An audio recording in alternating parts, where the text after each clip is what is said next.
Arte y compromiso. Somos un país donde la memoria incomoda. De manera que la memoria no puede convertirse en España ni en historia ni en arte. O cuando menos no puede hacerse sin recibir grandes críticas. El compromiso artístico en España no puede no ser memoria, porque alumbra ángulos que siempre alertan. Porque el arte representa, porque pone las cosas en un sitio que destaca, genera siempre una reacción de los poderosos. Si ese sitio agrada al poder, la respuesta será de adoración, ay, pero si molestas al poder, quizás sea porque has hecho un arte que va más allá de tu obra. Andaluces de Jaén, aceituneros altivos, decidme en el alma, ¿quién levantó estos olivos? Esta es una de las tantas preguntas incómodas lanzadas por Miguel Hernández, que no solo recogió en papel, sino que declamó también por radio o incluso en el frente de batalla en plena guerra civil. Un ejemplo de las miles de ocasiones en que la literatura se ha convertido en arma de paz contra la guerra, como también en los zapatos de un extranjero en su propia tierra, de la Argelia, de un Camí desesperado por la desesperanza, en los planes de una Antígona que se revuelve contra su propia tragedia o en una casa llena de espíritus de la que es difícil escapar. Y todo ello ante un público que fue cambiando con el paso de los siglos, porque el arte de la palabra no solo llegó para transportarnos a otros mundos, sino también para contar y cambiar el nuestro. Así lo quisieron plumas tan renombradas como la de Miguel de Cervantes, Celaya o al otro lado del Atlántico, Mistral, Vargas Llosa, Neruda, Galeano, pero también plumas anónimas, a ratos traviesas y díscolas de mujeres escondidas tras el papel para sobrevivir a un mundo de hombres, un mundo que para explicarse a sí mismos se quedó incluso en una ocasión completamente ciego. Relatos que empezaron tal vez con un pequeño grupo de amigos a la sombra de un baobab y que esperemos no terminen con la historia de estirpes enteras condenadas a 100 años de soledad. Literatura y compromiso, para ello una mesa muy comprometida con este quehacer. Nos acompaña hoy Antonio Lucas, periodista del Mundo y poeta. Antonio, muchísimas gracias por estar aquí con nosotros. Gracias, Juan Carlos. Está también junto con nosotros Alberto García Teresa, poeta y crítico literario. Muchísimas gracias por acompañarnos. Gracias. Cristina Fallarás, escritora, directora de Diario 16 y buena amiga. Muchísimas gracias por estar aquí. Muchísimas gracias en a La ti. Tuerca. Te anhelábamos. Aquí estoy. Igualmente nos acompaña también una presencia deseada, Juan Carlos Mestre, poeta, grabador, Premio Nacional de Poesía, y me van a permitir decirlo junto con Antonio Gamoneda, la voz más relevante de la poesía española actual. Empezamos con una pregunta para la cual os doy un minuto a cada uno. ¿Encierra, acaso no o sí, toda la literatura un compromiso? Empezamos contigo, Antonio. Creo que sí, sí encierra un compromiso cualquier ejercicio que se pretenda realmente literario y que tenga el pálpito de buscar o de sondear, huronear por lo inédito, por lo nuevo, por lo aún no dicho. Luego está el componente del compromiso cívico del escritor, del compromiso político que pueda tener o intelectual que pueda tener el creador en un momento dado, pero toda literatura, es decir, desde Juan Ramón Jiménez hasta Gabriel Celaya, en esos dos ejemplos que son dos polos bastante distintos a la hora de afrontar su actitud ante las letras, hay un compromiso. Es el compromiso primeramente estético, es el compromiso del hombre que cree en la palabra, que cree que la palabra también se puede poner en llamas y puede encender y puede calentar conciencias. Que la conciencia se caliente desde un modo más frontal, se caliente desde un modo más directo, desde la arenga, o que lo haga desde un punto de vista mucho más emocional, mucho más sideral, más órfico, como pueda ser Juan Ramón, creo que no altera en absoluto la calidad de la escritura y de la obra. Gracias. Alberto. Bueno, yo creo que ahí hay que tener en cuenta siempre que hay una dimensión política en la literatura, que esa dimensión siempre es explícita o implícita, siempre aparece en los textos, y bueno, la cuestión es descubrir si esa dimensión política está siendo de rechazo, de tolerancia o de aceptación de un sistema político, de un sistema ideológico.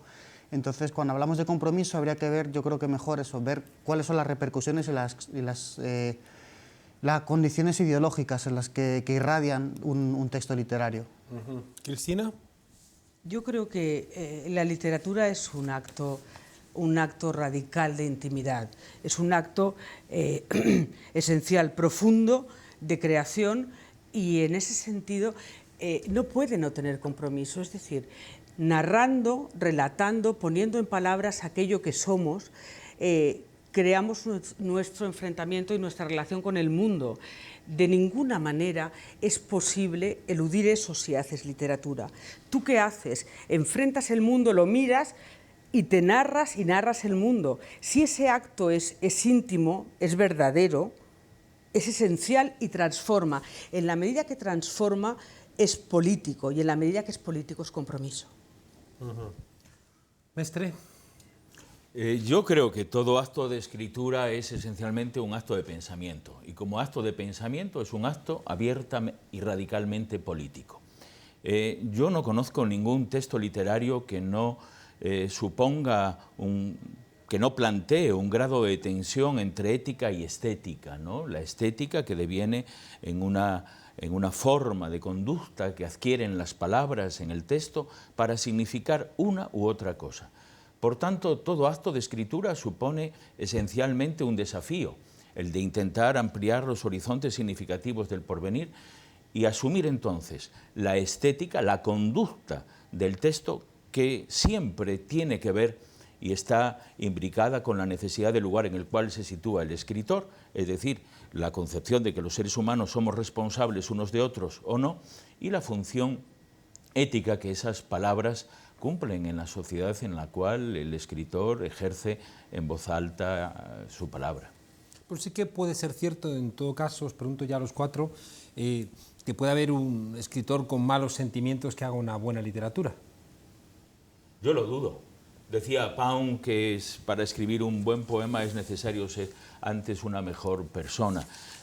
Yo pongo bastante en duda esos ejemplos a veces clásicos en los que un cretino o un facineroso puede escribir una obra que esté por encima de las carencias personales de su conducta. Antes o después, toda obra que no contribuya a reforzar el proyecto de la dignidad humana es una obra que carece de valor en los horizontes del porvenir. ¿Hay alguna excepción? Estaba pensando en Céline, que antes de entrar al programa lo comentábamos de broma. Has dicho la palabra facineroso. Céline inevitablemente es uno de los personajes más insidiosos que dio la literatura francesa de la primera mitad de siglo y de la segunda. Y probablemente el artefacto verbal de Céline es de una contundencia extraordinaria. Ese viaje hacia el fin de la noche, que engloba también todos los demonios y desaloja ahí todas las asperezas intelectuales y emocionales de Céline, para mí es uno de los libros principales, siendo el personaje en este caso bastante sospechoso y dudoso.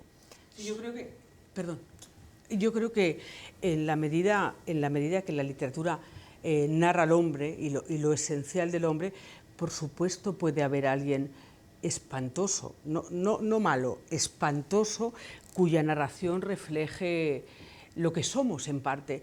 Creo que la idea de que solo los buenos escriben parte de una farsa de considerarnos a un pequeño grupo, a una pequeña élite blanca, culta, de cierto nivel, responsables de lo que narramos. Creo que una mala persona o por supuesto, un horror de hombre puede narrarnos, claro que puede narrarnos. O sea, lo que no hay duda es que la construcción del artefacto literario, ¿no? En él interviene una serie de elementos. Lo único es que cuando nosotros también nos ponemos en la posición de quién es bueno, quién es malo, en qué bando estamos, qué carencias éticas podemos encontrar en una persona o no, eso también va a estar interviniendo en el texto, y no quita que a nivel estético funcionen y, como decía Cristina, aparezcan otros elementos que realmente sí que puedan estar conmoviendo a ciertas personas, o depende también desde dónde se está leyendo, ¿no? Creo que muchas veces cuando nos acercamos a la literatura, sobre todo desde esta esfera de poesía y compromiso, buscamos muchas veces la posición del autor, y le estamos pidiendo ese concepto siempre de honestidad, ¿no? De pues, una persona de determinada clase social no puede escribir pues una literatura intentando apelar a otra clase distinta, o bueno, realmente esta persona cómo puede estar hablando de estos sentimientos cuando nunca ha pasado por la cárcel. Bueno, esa serie de conflictos que yo creo que en el fondo no dejan de interferir en cierta manera en el receptor, en el público que está leyendo el texto y que lo está haciendo suyo. Es decir, cuando hablamos de honestidad y de humildad, en el fondo también estamos desautorizando ciertas voces, y me parece que eso es una herramienta que se utiliza sobre todo cuando la gente enjuicia literatura comprometida o literatura crítica, porque claro, cuestiona vaya, esta persona está hablando desde Europa, ¿cómo puede estar hablando de los procesos de descolonización? Está hablando desde un género concreto, ¿por qué se pone a hablar de las situaciones de opresión que tiene el otro género? Etcétera, etcétera, etcétera. Los detectores de mentiras se fijan en reacciones corporales y no en lo dicho ni en lo escrito, porque mentimos, ¿no? De hecho, los biólogos han demostrado que creernos nuestras propias mentiras es una ventaja evolutiva, porque así somos más convincentes, ¿no? Hay muchos artesanos que hacen bien su oficio y lo hacen logrado. Estoy pensando también en el cine. Sin embargo, pueden ser perfectos racistas, perfectos machistas durante siglos, ¿no?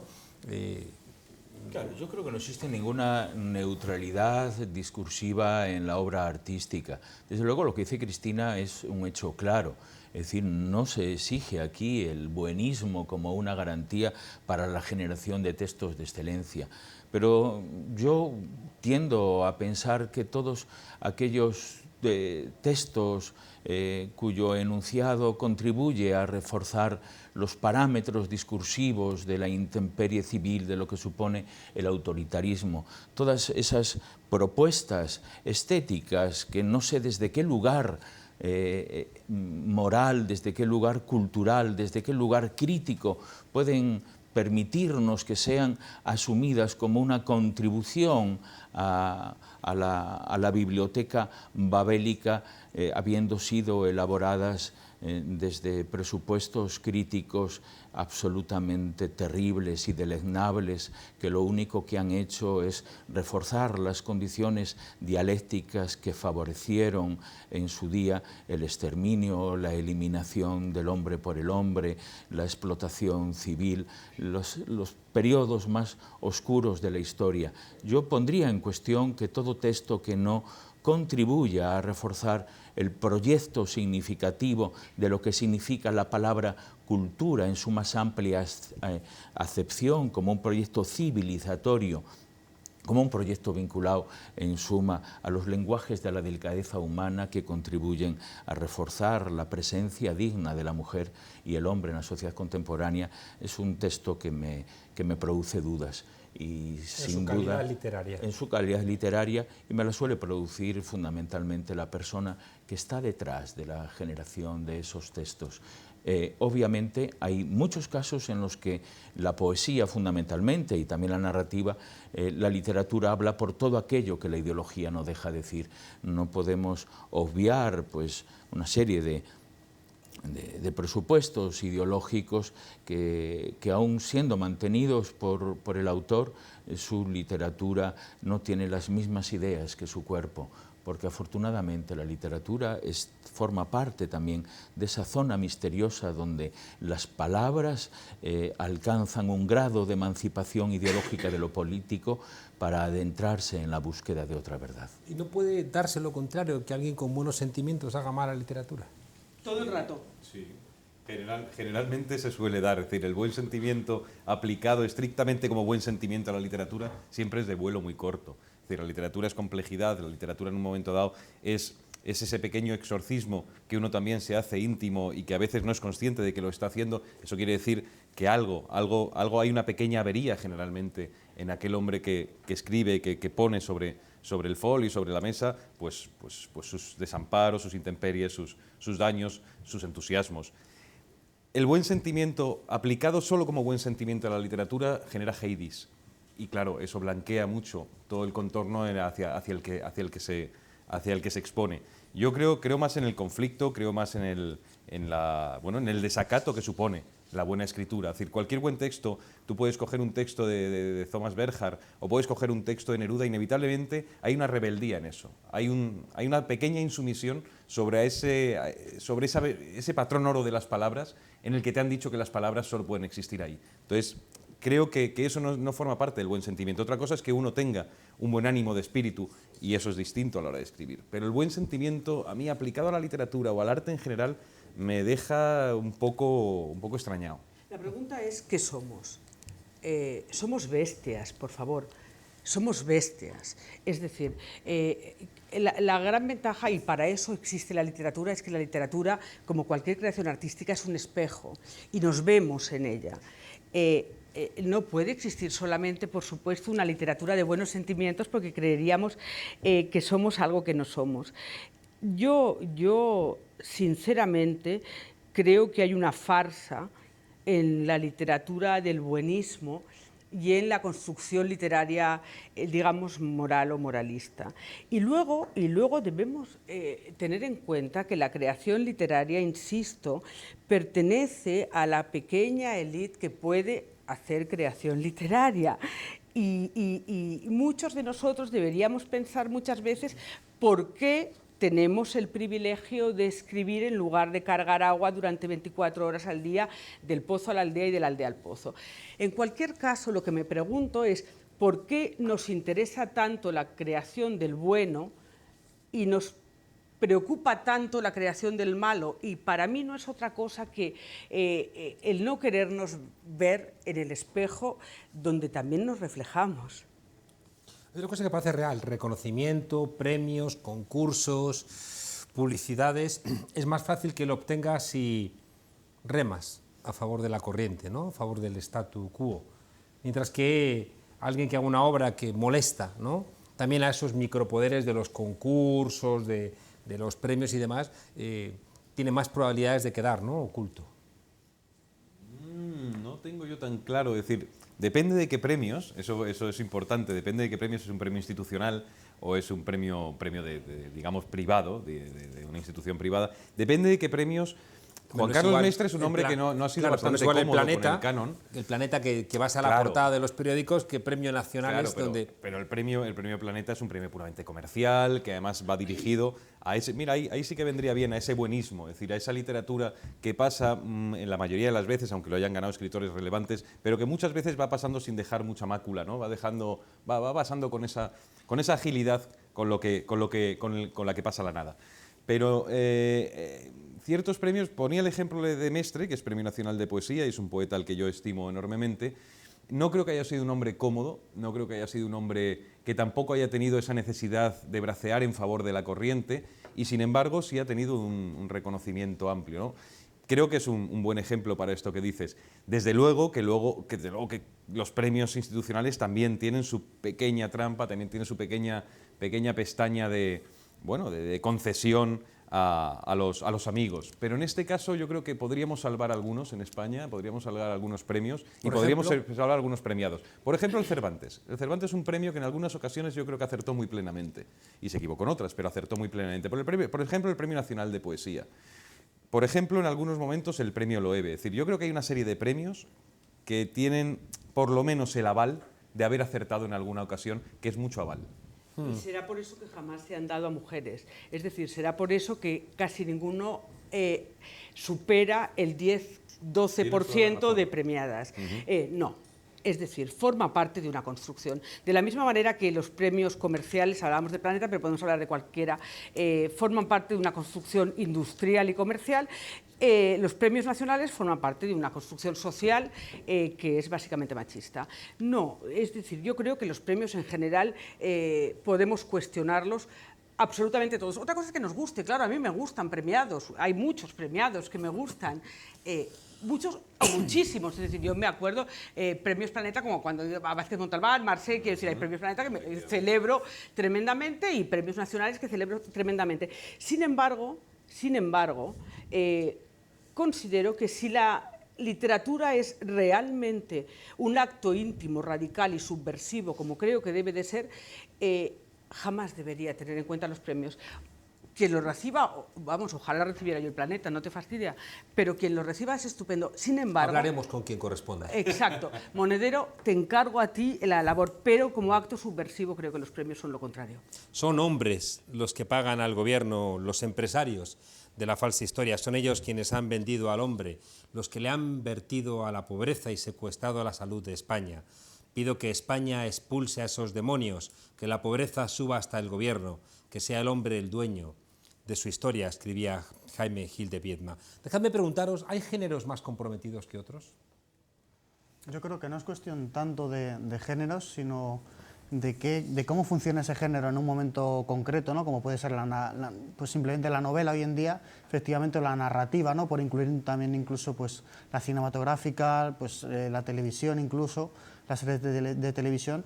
Entonces, en ese momento en el que un género tiene mayor extensión y que tiene mayor público o mayor aceptación, o mayor recepción, perdón, bueno, pues ahí digamos que puede ser que los autores y las autoras estén un poco más tengan menos espacio para moverse, ¿no? Porque en el momento en el que empieza a haber ciertas situaciones de poder, como directamente puede ser prestigio, directamente económicas, bueno, digamos que genera ciertas contradicciones puede generar ciertas contradicciones en un autor. Tengo la sensación que cuando había más actividad política, el teatro suele explotar más que la poesía. Sí. O que... El teatro ha tenido, por lo menos de un modo más directo, es decir, la canalización de la palabra teatral es más directa, es más impactante, viene mejor apoyada. La de la poesía creo que también es una palabra que ha manifestado un alto grado de exposición, de compromiso. Aquí hemos tenido ya no solo Miguel Hernández, con el que habéis abierto con los aceituneros altivos, la generación del 50 también hubo momentos muy, bueno, por lo menos muy solventes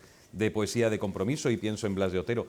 Y la narrativa probablemente también, aunque yo creo que es más difusa la estela de una narrativa comprometida por los motivos o factores sociales o económicos que sean. Se podrá criticar abiertamente los fantasmas de los escritores y sobre todo los fantasmas de los poetas, pero antes sería necesario que el mundo y los poderes actuales fueran menos fantasmas que nosotros. Yo estoy muy de acuerdo con lo que han planteado los compañeros en la mesa. Para empezar, me gustaría reforzar la tesis de Cristina respecto a la verticalidad dominante que el discurso de lo masculino ha ejercido como exclusión sobre la voz de las mujeres en la literatura contemporánea española. A nadie le cabe ninguna duda que la mejor poesía española la están escribiendo en estos momentos una generación de mujeres, y sin embargo ese correlato no entra ni es proporcional en las antologías, ni en el reconocimiento que, por otra parte, a mí me merece menos respeto. Creo que los poetas, los escritores, no son caballos de carrera que lleguen a la meta unos antes que otros, y todo tipo de jerarquía sancionada siempre por los discursos de orden, por los discursos de sistema, establece unas falsas categorías que nada tiene que ver con esta materia que estamos tratando. Exacto. A veces de manera un tanto aristocrática, porque claro, cada obra cumple una función, y yo creo que ya ha llegado el momento de socializar a Góngora, que la escritura forme parte de la experiencia cotidiana de las personas, que alguien pueda ejercer ni desde el buenismo ni desde la buena voluntad, sino desde el ejercicio de la libre experiencia y expresión del espíritu, la escritura como una forma de convivencia, como una forma crítica de vivir en sociedad, y también como una forma apasionante de sentir todo lo que la palabra sigue significando en la sociedad contemporánea. Porque acaso escribir hoy no sea otra cosa que un acto de legítima defensa frente a la soberbia obstinación del poder para mentir. Y ese derecho es el primer derecho que tiene todo ciudadano: escribir para defenderse. Ese hoy que dices, que por supuesto es tal y como lo has contado, pero ese no es de hoy. Es decir, Baudelaire no hizo otra cosa, estamos hablando del 19, Rimbaud no hizo otra cosa, que fue la mayor desafección contra la burguesía de su tiempo. Lautréamont, de una manera un poco más asordinada, no fue otra cosa. Aquí en España también, al principio del siglo XX, antes hablábamos de Valle Inclán, un personaje dudosísimo políticamente, pero con un talento extraordinario a la hora de hacer con las palabras un verdadero boomerang, de ida y vuelta, agitando, claro. Es decir, no es un hoy. El compromiso no pasa por una identificación política y escribir banalidades bien entonadas sobre temas políticos en la mitad de una página. Claro. El primer escritor revolucionario de Cuba, ahora a propósito de la muerte del compañero Fidel, ha sido Lezama Lima. Ha sido el gran escritor que ha ampliado los horizontes significativos de la lengua y ha creado la posibilidad que frente a la banalización de otros discursos, la lengua siga estando sobre la mesa como el activo más revolucionario que un escritor puede aportar a sus contemporáneos. Qué tristeza que luego fuera un hombre tan silenciado en Cuba. Ese fue un problema gravísimo. Cuba dio a Lezama, que es el árbol del lenguaje de Latinoamérica y del español. Pero ese es el gran compromiso. Y se silenció. joder, silenciaron a Lezama, que vivió los últimos años de su vida, más de los últimos años de su vida, silenciado. Gastón Vaquero, un extraordinario ensayista, da igual la posición política de Gastón en este caso. Fina García Marruz estuvo muchísimo. Dulce María Loinaz, no se habló de esa gente en Cuba. Esa gente... Porque la poesía es por esencia el discurso de la desobediencia. Claro. Es decir, el poeta... Virgilio Piñera, Reinaldo Arenas, es decir, hubo gente fundamental. Déjame retomar algo que tú has dicho, que es contra la mentira. Y de ahí ya no vale si uno es bueno, malo o regular. Es decir, contra lo falsario, para mí la literatura que enuncia, que ofrece la verdad íntima del escritor. Mientras el escritor ofrezca una verdad, sea honesto con lo que ofrece, con su obra literaria, me da igual si es bueno, malo, regular, no de calidad, sino en su comportamiento. Lo que me interesa es que la construcción política que estamos viviendo se basa en lo falsario, en la mentira, en lo vacuo, en lo inane. Y sin embargo, la literatura debería hacer justo lo contrario, ofrecer la esencia de lo que somos, sea lo que sea, no me importa lo que sea, ofrecer la esencia del hombre y contraponerla a un discurso vacuo, triste e infantil, que es lo que nos ofrecen.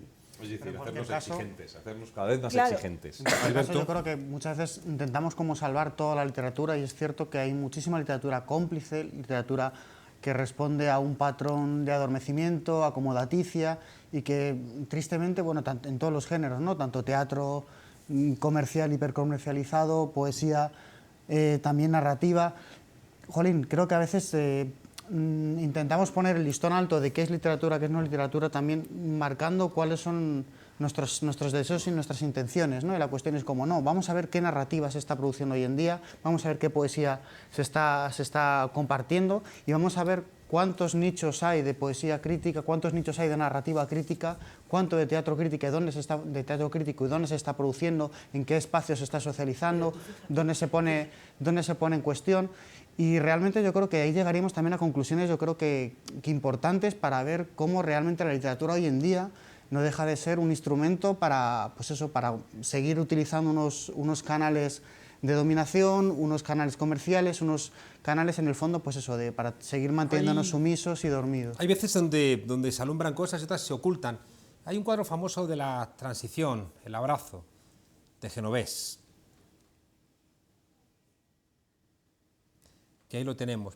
Es un cuadro que revisándolo recientemente, sobre todo lo quisieron utilizar Albert Rivera y Pedro Sánchez, ¿no? Para representar lo que no era, ¿no? Es decir, porque este cuadro quería representar, bueno, la amnistía, ¿no? Y no el consenso, sino al revés, ¿no? El reconocimiento de la salida de la cárcel de los que habían sido condenados por un régimen injusto. Y en este cuadro, leyendo cosas que me estremecieron, como el hecho de que la amnistía del 77, quienes se quedaron en la cárcel fueron las mujeres, que eran las que habían protagonizado por excelencia las manifestaciones delante de las cárceles, ¿no? Y se quedaron dentro abortistas, se quedaron dentro prostitutas, se quedaron dentro mujeres acusadas de adulterio, y como eso no se entendía como una crítica política, no se entendió por parte ni siquiera de los partidos de izquierda como algo reivindicable.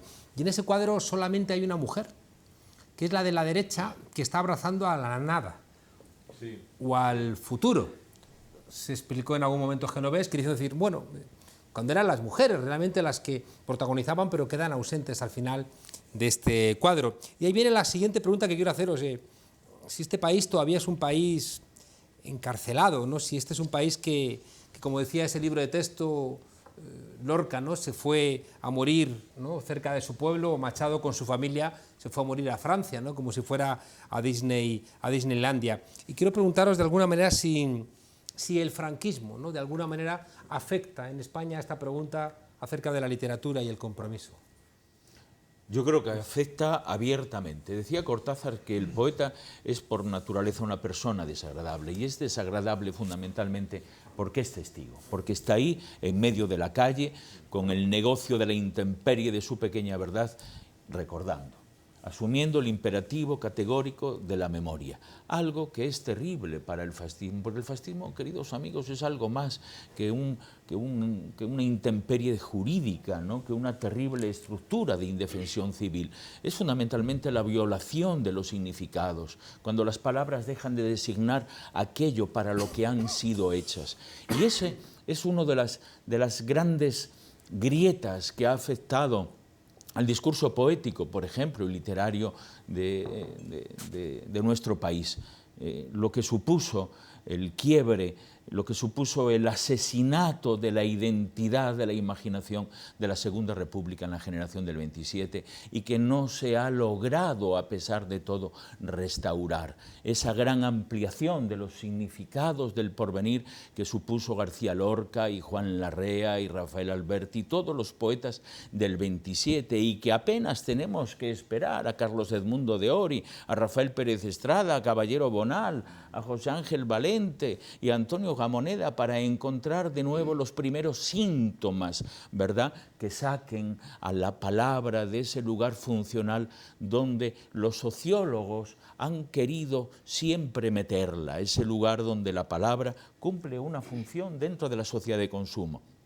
Y la poesía, si algo se resiste, es esencialmente eso, porque la poesía es el imperativo categórico de la memoria que se resiste a significar a favor de los discursos de dominación, y siempre es una voz que está bajo la intemperie de las estrellas con esa pequeña verdad, recordando acaso la sonrisa inmaculada de los muertos que siguen diciéndonos que hay de mi memoria, que hay de lugar donde jamás hubo justicia, que hay de la palabra pendiente de ser nombrada. ¿Dónde está la voz de los que, cargados de razón, tuvieron que cambiar su idioma y el proyecto de su lenguaje con el que querían construir una nueva sociedad? Mi generación es... Perdona, Cristina, habla. Por favor, por favor. Decía que mi generación es heredera de esa máquina de molturar la memoria que fue el franquismo. Inevitablemente, claro, pesa, claro que pesa. Es decir, hay una estela de historia mal abrochada en España que viene desde la transición. Es decir, cuando dejamos la transición como una papiroflexia, pero no rompimos el papel.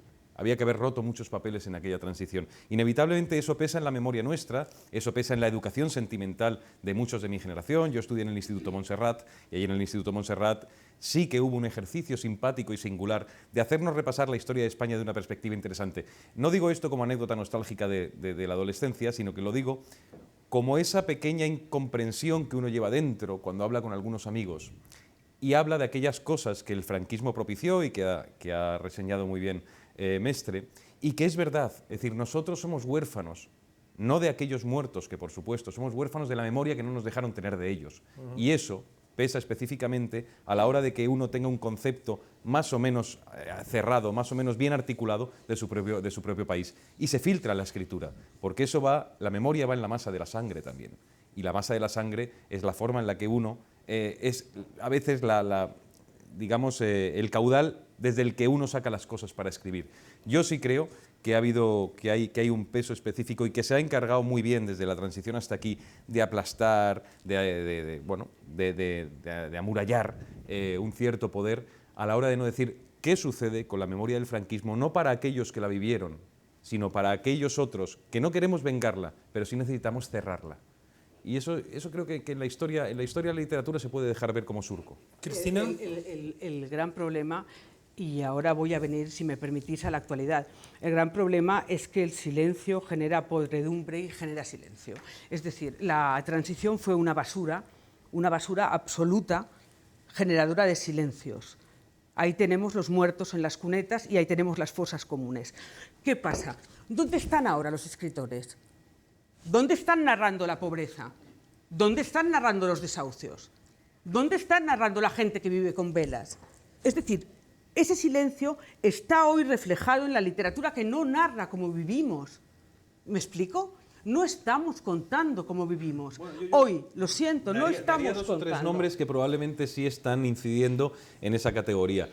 Pienso en Isaac Rosa, pienso en Pablo Gutiérrez en su novela Democracia. Es decir, hay gente que en un momento dado, si no está directamente reseñando esa depauperación social a la que asistimos, sí por lo menos están intentando abundar en cuáles son los mecanismos para que esta sociedad haya llegado a aceptar el miedo como motor de explosión de su comportamiento y de su condición, a aceptar el silencio como el espacio de confort donde no se genera el conflicto. Si hay una serie de novelistas interesantes, hablo de novelistas, que algo dicen de eso. Todos aludimos a los tres de siempre. ¿Por qué? Porque no está sucediendo.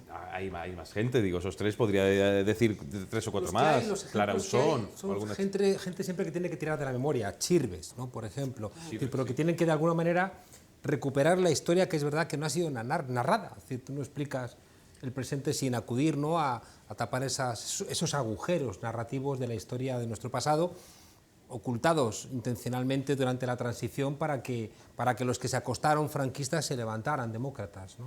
Hablando Alberto. también en lo que decía Cristina, bueno, pues no solamente narradores, me parece interesante recordar a todo ese conjunto de poesía crítica que hoy en día, desde hace tres décadas, bueno, va irrumpiendo y que realmente ya está consolidado. Un grupo heterogéneo y diverso, que yo creo que no es un grupo, perdón, un conjunto. Podemos pensar en Enrique Falcón, podemos pensar en Isabel Pérez Montalbán, María Ángeles Maeso, Jorge Riesman, Juan Carlos Mestre, una serie de autores que van más en la línea de trabajar desde abajo, y una vez que se está enunciando desde abajo, en un compromiso, digamos, con los iguales, ¿no? Cuando se está escribiendo desde abajo solamente se puede hablar de sí mismo, porque bueno, lo que está sintiendo uno, lo que está sintiendo una, se dan cuenta que no es una cuestión subjetiva, que no es una cuestión de lo que me está ocurriendo solo a mí, sino que hay unas condiciones sociales que son las que están obligando a que esa persona, bueno, cuando llegue a casa, tiene sobre la mesa una carta y se piensa que es una carta, como un poema de Cristina Morano, se piensa que es una carta de amor y no, efectivamente es una carta de desahucio. Entonces, bueno, ese tipo de autores y de autoras yo creo que también es importante sacarlos, ¿no? y poner que es cierto que la poesía sigue siendo minoritaria en ciertos aspectos, ¿no? Por lo menos la poesía escrita, el libro, pero bueno, esos autores también siguen intentando romper ese consenso y esa idea de que la poesía, bueno, pues sigue apareciendo en determinadas esferas como un elemento al margen de la realidad. A mí me gustaría señalar que estamos hablando de poesía y de literatura muy relacionado con los libros, como si la práctica de la literatura, la poesía no es un proyecto de la literatura, es un proyecto espiritual, es una manera de estar en el mundo. No es cuestión de nombres, todos los nombres que has dicho, todos los nombres que han salido sobre la mesa son personas honorables que tienen proyectos apasionantes en su obra literaria, pero yo creo que España, y cuando uno va a los bares donde leen los jóvenes, cuando uno está leyendo los miles de libros inéditos que llegan a las editoriales, se está enfrentando a una nueva realidad, se está enfrentando a la misma insurgencia y desobediencia social que ha dicho basta en este país, y que hay muchísima gente que está construyendo proyectos de resistencia personal desde la escritura. Otra cosa es que eso no llegue a la forma de libro, porque reconozcámoslo. Es decir, el gran botín de los amos, como planteaba Walter Benjamin hace ya varias décadas, ya no son las plusvalías. El gran botín de los amos es la cultura, es la imaginación y son los sueños de las personas.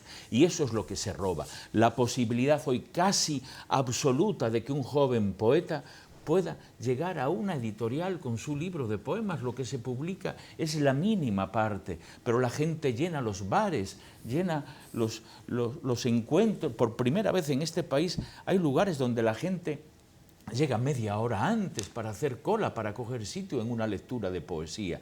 Y eso forma parte de la zona no aristocrática de la literatura, donde la poesía, donde escribir un cuento, donde volver a utilizar la palabra como una aproximación a otro, se convierte en un acto revolucionario, en un acto cotidiano de devolverle a la persona lo único que el sistema no nos puede quitar: las palabras con las que seguir imaginando y describiendo el mundo en que creemos. Es verdad que está pasando con la literatura lo mismo que con la prensa, lo mismo que con otros ámbitos, que están teniendo una vida paralela. Y que estoy pensando en bares en Malasaña, en Madrid, donde la gente va, ¿no?, a escuchar poesía por la noche y se llenan, ¿no? Y son bares luminosos, ¿no?, llenos de alegría y llenos de fuerza. Dejadme preguntaros brevemente, hay 4 grandes personajes, corregidme si se me olvida alguno, que ha brindado la literatura española a la literatura mundial. Yo creo que son 4 símbolos llenos de compromiso.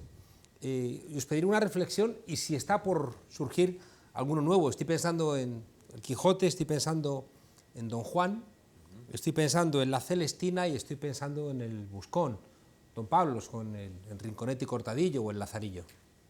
Luis. Antonio. Perdón, Antonio. Sí.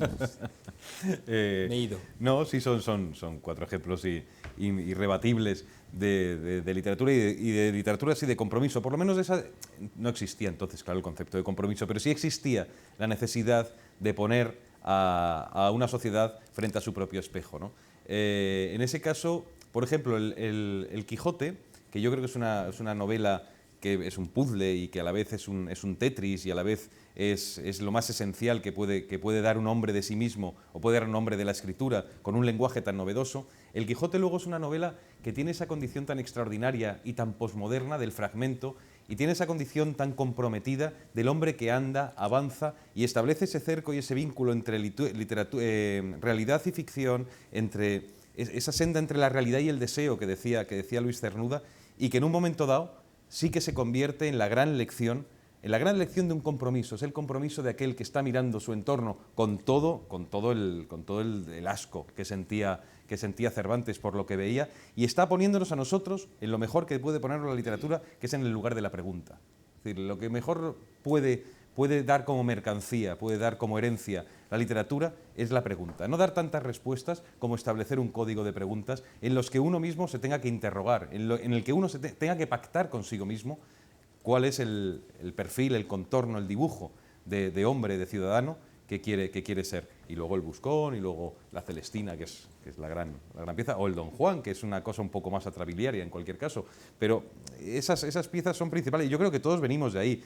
Y que todos debemos ser o aspirar, y eso se lo oí a Paco Brines y me gustó mucho, antes que aspirar a ser un buen poeta, uno tiene que aspirar a ser un gran lector. Y ser un gran lector es saber interpretar no solo el código de tu tiempo, sino el código de los tiempos de atrás, porque la historia de la literatura es un sedimento que va generando esa montaña, gota a gota se hace charco. Y saber interpretar el tiempo de atrás, porque eso es un avance hacia adelante. Es decir, uno se impulsa mejor desde los clásicos, desde Góngora, desde Quevedo, desde Lope. Uno se impulsa mejor desde ahí. Nadie nace a la literatura leyendo literatura comprometida o leyendo literatura. Uno nace a la literatura generándose un compromiso que viene probablemente por los libros que uno ha sabido escoger bien o que te han recomendado con buen tino. Yo voy a ser muy breve. A mí me espanta Don Juan, me parece horroroso y ni siquiera lo considero literatura. En cualquier caso, si me dejas, lo sustituiré por Lorca. Gracias. Pero Lorca es una figura... No, Lorca es absolutamente esencial. Porque pero digamos que Lorca no aporta un estereotipo, ¿no?, a la literatura mundial. No lo sé. O sea, no bueno, es... digo él como persona. Es decir, que... A mí no lo aporta. Él como persona me da bastante igual, es decir, creo que por supuesto aporta... ¿Cuál es el aporte de los estereotipos? Claro. A lo mejor no sirven para nada, ¿no? Yo coincidiría con Cristina y bueno, también con Antonio, por supuesto, en lo que ha dicho, pero cuando Cristina se refiere a Lorca, creo que Lorca aporta algo que es fundamental en nuestro proceso histórico, porque vuelve a vincular la sonrisa de la libertad. Aprender a ser libres, decía Cervantes, es aprender a sonreír. Y cuando Lorca, desde el romancero gitano a Poeta en Nueva York, es la gran sonrisa de la imaginación, es la misma sonrisa de la utopía que vincula a Cervantes con Quijote y con las utopías que, fracasadas en su momento, significan la gran aspiración del porvenir, aquellas páginas del fracaso del hombre que, delgado por los caminos de la Mancha, sigue siendo hoy el gran referente de aquellos que creemos en la importancia de los sueños. Lorca representa el recuerdo de esa memoria, como lo representa fuera de la gran aristocracia del pensamiento, a lo mejor voces en las que yo creo más. En mi vida ha sido mucho más significativa La sublevación inmóvil o descripción de la mentira de Antonio Gamoneda, ese proceso al fascismo, esa primera vez en la que un poeta en la posguerra levanta la voz para enjuiciar y colocar ante el tribunal de la conciencia la gran mentira que representa la España de Franco, y devolver la palabra como una legislación invisible que empieza a regir de nuevo los destinos de nuestra cultura. Pero no serían para mí menores nombres, por ejemplo, Vicente Núñez, ¿no?, con sus signos a los árboles, cuando recuerda cuál es la legislación moral de los árboles en el planeta. Ni Blas de Otero, ni Gabriel Celaya. Sí, Esos también son nombres importantes. Solamente añadir una cosa. Sí. Todavía está por llegar el autor que coloque la reflexión sobre el hombre y la mujer donde Lorca lo coloca con Yerma. Insisto, no solo como poeta para mí es fascinante porque además el uso de la palabra de Lorca nos hace a todos mejores, pero en cualquier caso no solo eso, es revolucionario y no creo que hayamos llegado a su altura. Hay espacios siempre, bueno, creo que es importante, muchas de esas obras que hemos hablado, esos estereotipos que hemos mencionado, creo que es fundamental el trabajo que hacen para poner en marcha un cuestionamiento del mundo, ¿no? Cómo en el fondo van construyendo modelos antiautoritarios, modelos insumisos, rebeldes, que también hay que leer históricamente para llegar a entender la dimensión que tienen. Yo creo que desde ese punto de vista, ese concepto de literatura como estímulo, como cuestionamiento y como forma de revolvernos y de revolver, creo que es fundamental, y que en el fondo es cierto que es la literatura que al final sí que nos va tocando y que es con la que vamos creciendo, tanto colectivamente como personalmente. Sí, me gustaría solo añadir un nombre, el nombre de alguien que abre las puertas para que los humildes entren en la voz sin boca de la literatura española, la que abre las puertas a los trabajadores, a la gente sencilla, a los humildes que no tuvieron un sitio, y que sobre esas huellas construye una de las voces más apasionantes de nuestra modernidad, que no es otra que Rosalía de Castro. Hay una cuestión que yo a veces me pregunto, cuando hablamos de todo esto, y os escucho y me escucho a mí, yo pienso en algunos autores que no tuvieron en su vida ninguna intención, no digo que no tuvieran posibilidad, digo ninguna intención de ningún compromiso, o por lo menos de un compromiso que sentimentalmente a mí me abocase al respeto, a la admiración, y que sin embargo, si yo le quito a ese libro el nombre y leo solo el libro, me parece una literatura tan convulsiva, tan extraordinariamente convulsiva como la de otros autores que han salido en esta conversación y que sí conocemos el itinerario de su biografía. Pienso en Luis Rosales. Yo pienso en el Luis Rosales de La Casa Encendida, o pienso en el Luis Rosales de Diario de una Resurrección o de Carta a la Madre, un poeta falangista, un poeta que formó parte de los Camisas Viejas. Y yo, fuera de esa percepción de su biografía, leo a Luis Rosales y yo no podría decir que no es uno de los autores, en este caso, que a mí personalmente más me ha conmocionado en los últimos 10, 15 años, por esa capacidad, esa calidad extraordinaria, humana, que hay en su literatura. Por eso a veces digo, quizá nos perdemos algunos entusiasmos si certificamos permanentemente o compulsamos el poema con el autor, la novela con el autor, la obra de teatro con el autor. Creo que podría ser bueno, un poco miniaturesco el condicionarlo todo a esa condición de la biografía para avalar el gesto. Fíjate que yo te he dicho al principio que la voz del mal, la voz de los malvados, esencialmente malvados, me interesa porque nos refleja a todos. No estoy de acuerdo con lo que acabas de decir porque hay muchísimo que leer. Dentro de lo muchísimo que hay que leer, prefiero elegir aquellos que son buenos. Aquellos que son buenos, quiero decir que no son falangistas, para entendernos. Es yo decir, leo al Madrid de corte a Checa, de un fascista, y me parece que hay una prosa estupenda, y es un fascista redomado. Bueno, yo sencillamente evito leerlo. Evito leerlo. En cualquier caso, pues ¿sabes por qué evito leerlo? Porque no refleja la esencia del mal, la esencia de aquello que yo considero el mal, que hemos hablado de Céline, es decir, hemos hablado de algún tipo de prosa, y sin embargo creo que hay autores menores que no pertenecen a aquella gente que yo quiero leer con todo lo que tengo que leer, que no me lo acabaré en una vida. Yo os planteaba la pregunta de estos autores porque creo que España es un país con 4 grandes heridas, ¿no?, que diría Hernández, yo le sumo una, y que en tanto en cuanto no la respondamos creo que vamos a la deriva, ¿no? La herida colonial, un país que perdió el imperio y sigue teniendo una relación quebrada, ¿no?, con América Latina y con África, y que a su vez tiene una relación sumisa con Europa, y yo creo que ahí la figura de Don Quijote nos ayuda a entenderlo. Creo que somos un país con una herida territorial, es decir, que somos una nación tardía y somos un país de países o no vamos a ser, ¿no?, y esa herida territorial nos obliga, ¿no?, a intentar preguntarnos por otras literaturas que no son en castellano, que también son relevantes, y que no encuentro en este caso concreto ninguna referencia que nos pudiera servir. Pienso en la herida social, perdón, una herida social que nos hace a día de hoy ser un país tremendamente más desigual que los países de nuestro entorno. Y ahí otra vez el Quijote nos ayuda a entenderlo, el buscón, el pícaro, y una herida ciudadana también, es decir, un país que no termina de construir una esfera pública virtuosa. Y sin embargo, creo que el franquismo asombró, igual que la guerra civil, a Europa, pero no hemos construido todavía esa figura. Y queda pendiente.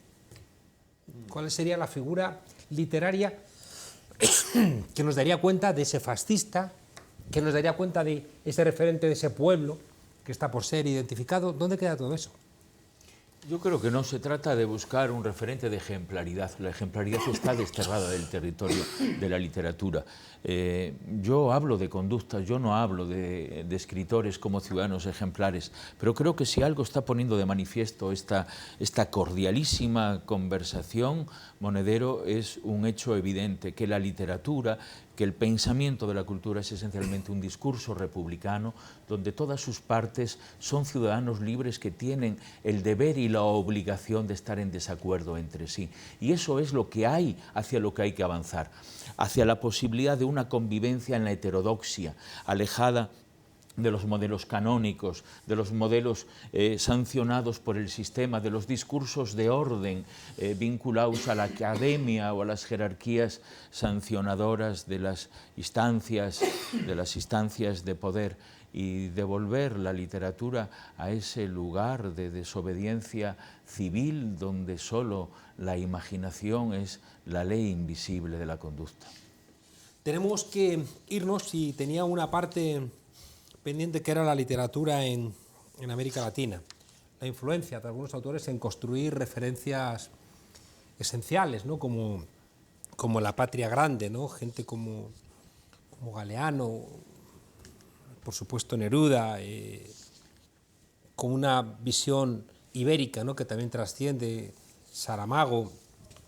Y de alguna manera quería preguntaros en qué medida, ¿no?, podemos pensar, ¿no?, que la literatura en América Latina ha sido capaz, ¿no?, de generar una vinculación entre ese compromiso que trasciende tu propia obra, que parece, ¿no?, que nos ha faltado en España, y al mismo tiempo, ¿no?, como Gabriela Mistral, por supuesto, ¿no?, y también como en Europa algunas mujeres como Szymborska de alguna manera han ayudado, ¿no?, a pensar esos espacios que sigo estando convencido de que en España pueden renacer en esos cenáculos escondidos de la noche, pero no parece que emerjan, ¿no?, en una literatura que, por la necesidad de ser vendida, por la necesidad de ser publicitada, por la necesidad de dar bien en las tertulias, tiene que responder a una serie de cánones que yo creo que de alguna manera la castran, ¿no? En el caso de América Latina, que es muy interesante, porque ellos dieron, después del tirano Banderas de Valle Inclán, dieron una enorme literatura, una gran literatura de gran calado y de gran peso literario sobre la figura del tirano. Es decir, pienso en Yo el Supremo, el Otoño del Patriarca, es decir, toda esa gran literatura, Vargas Llosa también, toda esa gran literatura que contornea, perfila muy bien la figura del tirano. Todos buscaron su dictador, ¿no?, de alguna manera. Claro, porque ellos... Porque se los repartieron, ¿no?, dictadores y libertadores. Efectivamente, ¿no?, tienen el trauma de unos regímenes inducidos, además, porque fueron regímenes inducidos en muchas ocasiones por Estados Unidos. Entonces, el trauma de esos regímenes inducidos que de repente arrasan con la identidad de pueblos enteros provocó una convulsión extraordinaria en la literatura. antes del boom o en paralelo al boom o dentro del mismo boom. Yo creo que el gran descubrimiento, por lo menos para la literatura de los últimos 20 años, que creo que es cuando empieza a mirar, Mestres además de esto, cuando empieza a mirar con cierta atención y sin condescendencia y sin afán tutorial a Latinoamérica, ha sido Latinoamérica para la literatura española. Creo que el viaje de vuelta que ha hecho la literatura latinoamericana a España es extraordinaria. Hemos aprendido de nuevas estéticas, hemos aprendido de nuevas tradiciones o de tradiciones que aquí estaban más o menos solapadas, y creo que el caudal cívico, el caudal emocional, el caudal ideológico, el caudal de compromiso con la palabra que trae Latinoamérica ahora mismo es uno de los grandes caladeros donde un lector que tenga interés en verdad en disfrutar de la gran literatura y de la literatura cívica puede encontrarse. Alberto. Sí, a mí hay una cuestión que me parece importante, que América Latina, en el fondo, salvo, bueno, quitando los momentos puntuales que hemos tenido en el siglo XX en el Estado español, creo que así va, no sé si medio siglo o un siglo por delante de lo que se ha estado haciendo aquí en el Estado español en castellano. Creo que América Latina no es que nos haya aportado, sino que nosotros estamos intentando como ir un poquito por detrás, ¿no? Cosas que se están haciendo hoy en día, resulta que te das cuenta que llevan 40, 50 años ya exploradas, incluso agotadas en América Latina, en narrativa, en teatro, en poesía, y creo que realmente lo rico sería eso, el ser consciente y ser humildes y decir, espérate, si nosotros somos los que realmente necesitamos aprender y estamos aprendiendo. Nuestra visión sobre América Latina es profundamente paleta, no solamente en literatura, sino en política y en todos los ámbitos. En cualquier caso, tú preguntabas por qué no ha pasado en España. En España hemos tenido 40 años de silencio radical después de que aquellos que tenían algo que decir o los mataran o los echaran. Nadie, o sea, eso es bestial para una sociedad. Es decir, que aquellos que eran cultos, que aquellos que eran rebeldes, que aquellos que eran esencialmente, que podían narrarnos, o los mataran o los echaran de España, eso cambia. Y después llega la transición y santifica el silencio. Santificar el silencio no es inocente, una sociedad lo paga. Santificar lo inculto, lo ignorante, lo garbancero, lo acabamos pagando. Es que somos idiotas si no lo vemos. Es decir, después de 40 años de franquismo, que es lo más paleto, costroso, más allá de asesino, que existe, con sus excepciones, por supuesto, literarias estupendas. Después de eso vienen otros 40 años donde toda nuestra construcción social y política se basa en la mentira, en el silencio y en la tristeza de los garbanceros de nuevo. Y eso se paga como sociedad. Y tú miras en este momento, ya no hablo del boom latinoamericano, ya no hablo de nada, tú miras en este momento la prosa que se está haciendo en México, en Venezuela, en Argentina, en Chile, en Colombia.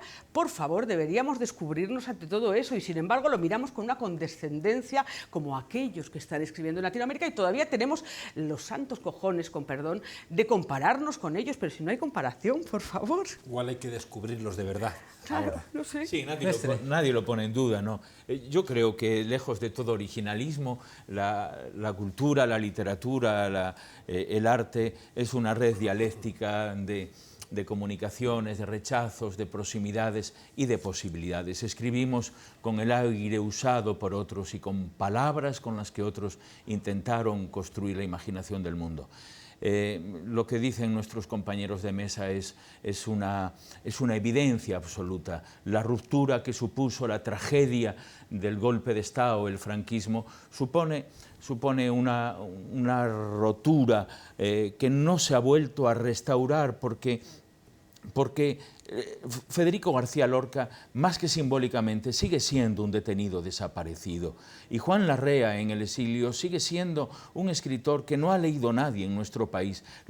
Las voces que se fueron al exilio siguen en el exilio. Los muertos siguen en el lugar ilocalizado, donde solo la memoria puede imaginar la restauración moral de su palabra en el tiempo. Y de América Latina han llegado las voces fundacionales que que son nuestro vínculo con las vanguardias históricas, amputadas de raíz en nuestro país por el fascismo. No faltan voces, lo que ha sobrado es autoritarismo, no falta imaginación, lo que sobra es la fantasía del consumo y del comercio y de darnos cuenta en absoluto de que este proyecto en el que desde la transición ha entrado nuestro país como expectativa no es la utopía esperada, sino que ha de ser ahora la imaginación de un porvenir que hay que empezar a construir ahora desde la recuperación de las voces perdidas y desde darnos cuenta,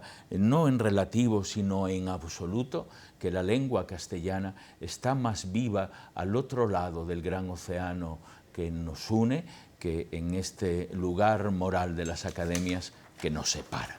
Pues muchísimas gracias a Antonio, a Cristina, a Alberto y a Juan Carlos Amestre. Es verdad que, como dice nuestro común amigo Emilio Silva, la República floreció en otra parte, ¿no? Y seguramente buena parte, ¿no?, del brillo de América Latina es un viaje de ida y vuelta gracias al cariño con que allí recibieron a decenas de miles que emigraron a ese continente. Es verdad que yo sigo pensando que nos falta, ¿no?, la gran novela, por ejemplo, sobre Franco, y nos sigue faltando la gran novela sobre la transición. Hoy que le han concedido el premio, ¿no?, el Cervantes a Mendoza, tiene una novela sobre la transición, El misterio de la cripta embrujada, que no deja de ser, una vez más, ¿no?, la broma de un país que no se atreve a enfrentar su propio pasado. Yo siempre digo que los italianos tienen Novecento y nosotros nos contentamos con la vaquilla. Luces de Bohemia se atrevió a hablar de la política de su época, y es verdad, quizá, como dice Mestre, que la televisión de alguna manera dificulta, ¿no?, hacer literatura con personajes como Rafael Hernando o Aznar, pero quizá también es parte, ¿no?, de esa transición y de ese golpe de Estado y de esa república silenciada que no termina de ayudarnos la reconstrucción histórica a recuperar, para vernos con menos escapismo y con menos broma.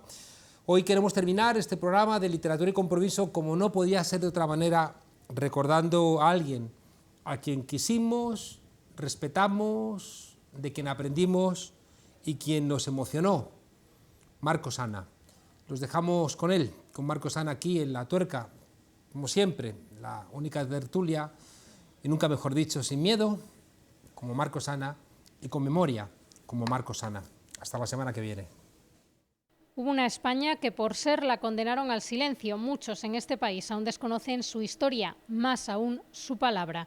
Una palabra forjada entre las paredes de la prisión que lo acompañó por 23 años por defender la ley y la alegría, nacida un 14 de abril. Fernando Macarro Castillo, su verdadero nombre, fue el preso político que más tiempo pasó en las cárceles franquistas. Salió finalmente a la luz, pero aún había sombras en España y en América, que lo acogió como parte del mismo compromiso, el compromiso que tenía tanto con una araucaria de Chile como con un olivo andaluz. Condenado también al exilio, Marcos Ana no dejó de mancharse las manos de barro, pero faltaba una dura batalla por librar, la de la memoria. No hay por qué perdonar todo aquello y olvidarlo mucho menos, que hay que mantenerlo vivo precisamente para que no se repita, porque solo los episodios de la vida que se olvidan, y más en política, pues pueden repetirse, ¿no? Y sin que sea un gusano que nos esté comiendo constantemente, ¿no? Porque a mí me preguntan siempre, no sé por qué, como saben que está tanto tiempo en la cárcel del rencor, y es que no me dice nada, ¿no? Porque yo no sé, vivir con rencor es que llevar un gusanillo ahí que te esté comiendo siempre, ¿no? Su poesía es inseparable de su amor, y su amor le llevó de manera natural a la lucha política. La conciencia social sabe sus caminos. Decían que era el último en abandonar cualquier manifestación y que disfrutó como nadie conversando en Sol cuando el 15M tomó las plazas de este país. Siempre tenía tiempo para un joven al que le nacía el compromiso. Poemas de trinchera llaman a sus versos y así los recordamos. Si salgo un día a la vida, mi casa no tendrá llaves. Siempre abierta como el mar, el sol y el aire, que entren la noche y el día, y la lluvia azul, la tarde, el rojo pan de la aurora, la luna, mi dulce amante, que la amistad no detenga sus pasos en mis umbrales, ni la golondrina al vuelo, ni el amor sus labios, nadie, mi casa y mi corazón nunca cerrados, que pasen los pájaros, los amigos, el sol.